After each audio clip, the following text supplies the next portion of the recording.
be talking about a very important yet an often neglected topic, that is normality versus abnormality. अब आपको लग रहा होगा ये क्या टॉपिक हुआ? Am I teaching some English class or something? You know, normal, abnormal क्या है? But this is a topic which is very much prevalent in psychology. तो मैं आपको एक एग्जाम्पल देती हूँ. कल ही मैं सोसाइटी में नीचे जा रही थी and I watched a lady. She was laughing very loudly. She was talking on phone, which was, you know, a normal context. जब हम किसी फ्रेंड से या किसी से भी बात करते हैं, we also usually laugh. But what I found abnormal या inappropriate, and not just me, मेरे साथ जो और लोग भी थे, they were, you know, looking at this lady कि ये कुछ abnormal सा काम कर रही है, because the way she was laughing very loudly, बहुत खुल के, बहुत अच्छे से हंसना. Now उसे abnormal हम क्यों कह रहे हैं? Because वो एक कॉन्टेक्स्ट में थोड़ा abnormal लगा. जब हम किसी के सामने हों, नीचे हों, किसी पब्लिक स्पेस में हो, चाहे हमें कितनी भी हंसी आ रही हो, we try to control our volume, we try to control the way we laugh. जबकि हम वही जो हमें हंसना है, हम अपने कमरे में, घर में खुल के हंसेंगे, right? So as I said कि normality, abnormality हम कॉन्टेक्स्ट के अकॉर्डिंग उसे different notions देते हैं. Now another example which we may consider is कि अभी कुछ दिन पहले a girl, you know, approached me very sweetly, very politely. She said smilingly, "Hello दीदी," and I also replied back, "Hello." Now अब उसकी जो बड़ी बहन थी, she, you know, came to me and she said कि don't mind her, वो कभी कभी थोड़ी अजीब हरकतें करती है. Now I, you know, very gently said कि अजीब हरकतें कैसे, मतलब उसने ऐसी क्या अजीब हरकतें करी? तो she said कि ऐसे, मतलब you know, strangers को एकदम से ऐसे smile करके hello नहीं बोलना चाहिए. So that according to the elder sister was an abnormal behavior कि उसने मुझे as a stranger उसने smile करके, you know, इतने hello बोला, यानी कि थोड़ा over friendly होके hello बोला. So हमारे जो notions है normality, abnormality के, वो बहुत ज़्यादा differ करते हैं. वो बहुत ज़्यादा सोसाइटी के हिसाब से हम सोचते हैं कि अगर ये चीज़ करी तो ये नॉर्मल है, ये चीज़ करी तो ये अब नॉर्मल है. So we have bifurcated the actions according to society. Now उससे प्रॉब्लम क्या होता है कि किसी कॉन्टेक्स्ट में कुछ चीज़ नॉर्मल लगेगी, किसी कॉन्टेक्स्ट में कुछ चीज़ अब नॉर्मल लगेगी. Now the small girl that I am talking about, she has a certain level of mental retardation.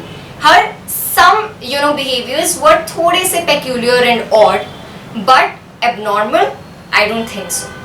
किसी को स्माइल करके हेलो बोलना, is it really abnormal? But उसकी बहन को ऐसा लगा that it is abnormal because उसे ये बोला गया है कि आपको स्ट्रेंजर्स को, you know, इतने अच्छे से हेलो, मतलब हेलो बोलना है, बट ऐसे ओवर फ्रेंडली हेलो नहीं बोलना है, अपने बारे में शुरू में ही सब कुछ नहीं बताना है. एंड देन उसके दिमाग में ये होगा because her Elder sister is diagnosed with certain mental health disorder, तो इसीलिए वो अजीब हरकतें कर रही है ना. तो हमारे जो माइंड में ये नॉर्मैलिटी एबनॉर्मैलिटी के किस्से बैठे हैं, this is because of the society, और जो हमें लोगों ने कहा है, which we have to break. Because what happens is, अब उस छोटी बच्ची को अगर कोई बोले कि आप अजीब हरकतें कर रहे हो, you are abnormal, now that stigma will feed into her mind, and this stigma leads to self serving hypothesis या सेल्फ सर्विंग बायस. जब आपको रिपीटेडली कोई चीज़ बोलता है, यू नो, अगर हमें कोई अच्छा एट्रीब्यूट दे बार बार, you are very smart, you are intelligent, you are very smart, you are intelligent, बार बार हम सुने, हम ऐसा बिलीव करने लग जाते हैं एंड हम उसी के अकॉर्डिंग काम करते हैं. तो I will, you know, act very smartly, मैं हर चीज़ में दिखाऊंगी कि हाँ मेरे नंबर अच्छे आ रहे हैं, I will try to study more because I have to fulfil that expectation.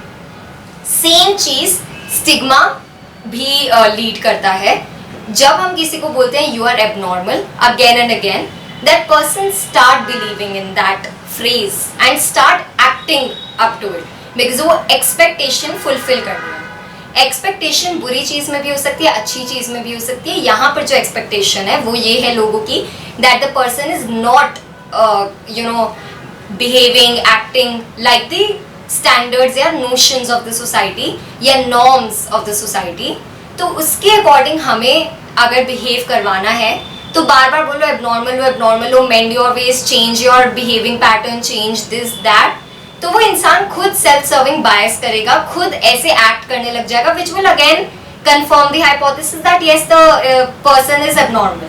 तो इंसान को खुद को लगने लग जाएगा कि हाँ मेरे में कुछ गड़बड़ तो है. दैट स्टिग्मा प्लेज एंड उससे जो रीइंफोर्समेंट है वो मिलता है and the person as a set start behaving like that and वो कभी फिर उस साइकिल से बाहर नहीं निकल पाते. So abnormality goes a long way where the person starts believing in themselves कि they are abnormal and उससे आगे और obviously mental disorder perpetuate होएगा. So this small girl इसे स्कूल में अगर बोला गया कि तुम तो बेवकूफ़ हो, तुम्हें mental retardation है, कुछ नहीं आता, you can't solve sums like us, you can't pronounce words, तुम अजीब से behave करती हो, the girl is bound to start thinking like that and उससे क्या होगा फिर? She will perform poorly, she will have stress, she will have anxiety, she will have other problems जो कि उसकी existing problem को perpetuate करेंगे, ठीक नहीं करेंगे.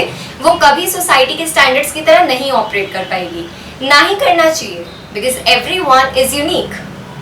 तो यहाँ पे ये difference आ जाता है. Now जो शुरू में मैंने आपको example दिया था, the lady laughing a lot. One thing that I noticed that was very abnormal according to society कि जब वो हंस रही थी, so because we know laughter is infectious, हर कोई जो उसे देखता जा रहा था, the person was also smiling. So is it really abnormal or is it a very normal behavior जो actually हम सबको करना चाहिए because we are all in need of some positive vibes. जैसा कि मैंने अपने last video में बताया था, our vibes matter a lot, our vibes impact the people around us.